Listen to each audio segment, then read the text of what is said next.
রাতের আকাশে তখন আধো আলো। পূর্ণিমার আগের দিন হওয়ায় চাঁদ যেন একটু লাজুক হয়ে থমকে আছে। জ্যোৎস্নার নরম আলো পড়ছে শান্তিপুর গ্রামের ওপর। এমন সময় গ্রামের শেষ মাথায় দাঁড়িয়ে থাকা ছোট্ট কুঁড়েঘরটার দাওয়ায় বসে আছে একটি মেয়ে। তার নাম আয়না। বয়স মাত্র 12, কিন্তু চোখ দুটো আশ্চর্য রকম গভীর। তার চোখে সবসময়ই লুকিয়ে থাকে অজানা এক কৌতূহল। আয়নার বাবা ছিলেন কাঠমিস্ত্রি। একদিন বনে কাঠ কাটতে গিয়ে ঝড়ের মধ্যে গাছ ভেঙে পড়ে তার মৃত্যু হয়। এরপর থেকে আয়না আর তার মা জাহেদা একে অপরের উপর নির্ভর করেই বেঁচে আছে। মা গ্রামের বাড়িতে কাজ করে যা আয় করত তা দিয়েই তাদের কোনোরকমে সংসার চলে। কিন্তু তারপরও এই ছোট্ট মেয়েটার মুখে কখনো হতাশা ছিল না। সে বিশ্বাস করত এই পৃথিবীতে কোথাও না কোথাও তার জন্য একটি আশ্চর্য জগৎ অপেক্ষা করছে। দিনের বেলা কাজ সেরে মা যখন ঘুমাত, আয়না তখন দৌড়ে চলে যেত বনের দিকে। বনের মধ্যেই তার সবচেয়ে প্রিয় জায়গা, একটা পুরনো বটগাছ। গাছের নিচে বসে সে ঘাস ছুঁয়ে গল্প বানাত, পাখিদের সাথে কথা বলত আর আকাশ শক্ত তাকিয়ে স্বপ্ন দেখত। কিন্তু আজ বটগাছের সামনে দাঁড়াতেই সে ভ্রু কুঁচকে গেল। গাছের গায়ে হালকা নীল আলো জ্বলছে। আগে এমন কখনো দেখেনি। সে একটু ভয় পেলেও কৌতূহল তাকে আরও কাছে টেনে নিল। হাত বাড়াতেই গাছের গায়ে একটি গোলাকার দরজা ধীরে ধীরে খুলে গেল।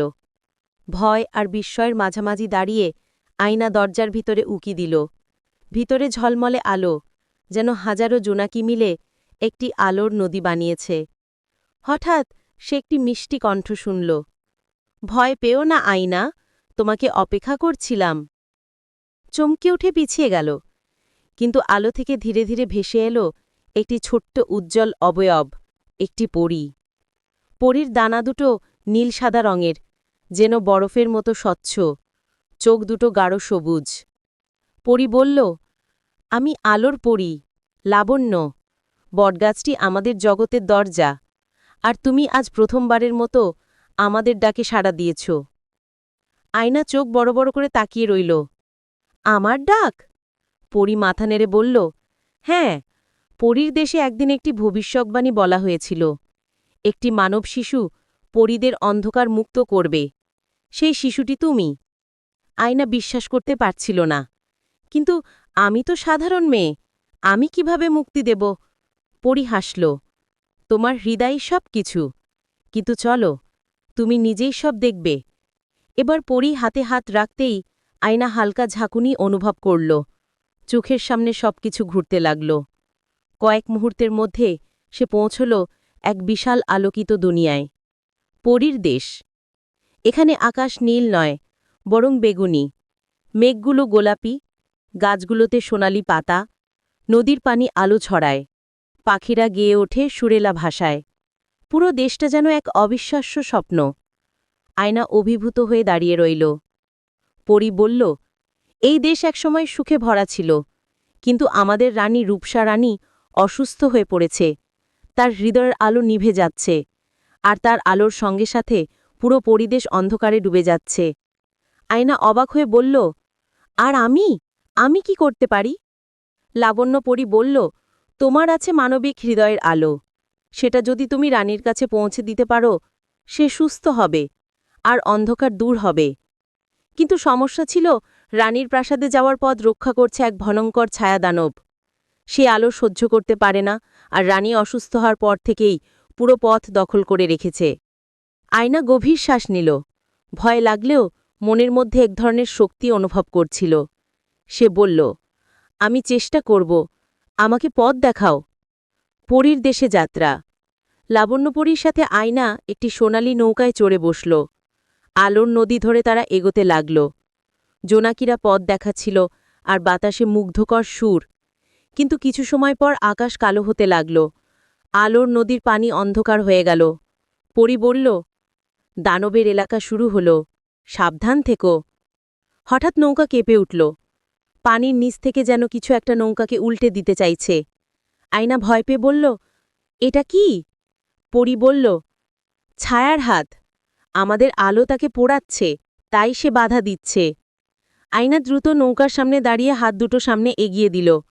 তার হাতের তালু থেকে এক টুকরো সাদা আলো নদীর অন্ধকার অংশে পড়তেই ছায়া মিলিয়ে গেল। পরী বিস্ময় বলল, তোমার আলো আগের চেয়েও শক্তিশালী।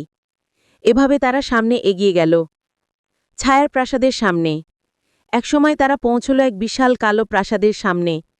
চারপাশে ঝড়ো বাতাস আর কালো ধোঁয়া ঘুরছে। পরী বলল, এখানেই দানব থাকছে। তাকে পরাজিত করতে হলে তোমাকে তোমার মনের আলো ব্যবহার করতে হবে। প্রাসাদের দরজা কাঁটাযুক্ত, ভয়ঙ্কর, কিন্তু আয়না সাহস করে ভিতরে ঢুকল। ভিতরটা অন্ধকার, পুরো অন্ধকার।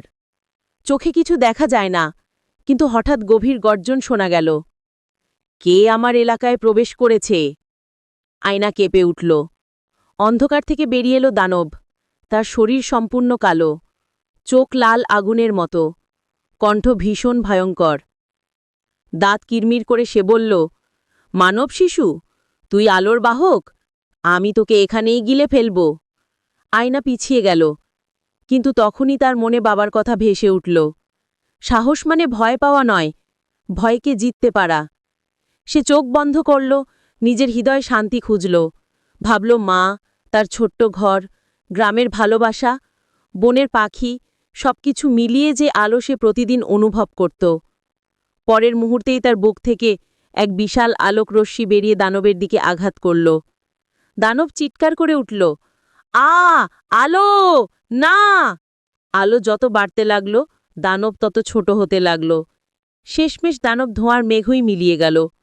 পরী ছুটে এসে বলল, আয়না, তুমি পেরেছ, দানব শেষ।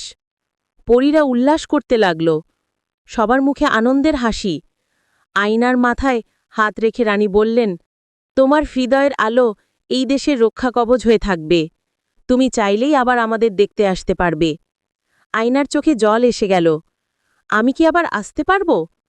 রানী বললেন, হ্যাঁ, যতদিন তোমার হৃদয় ভালোবাসার আলো থাকবে, বটগাছের দরজা সবসময় তোমার জন্য খোলা থাকবে। ফিরে যাওয়া।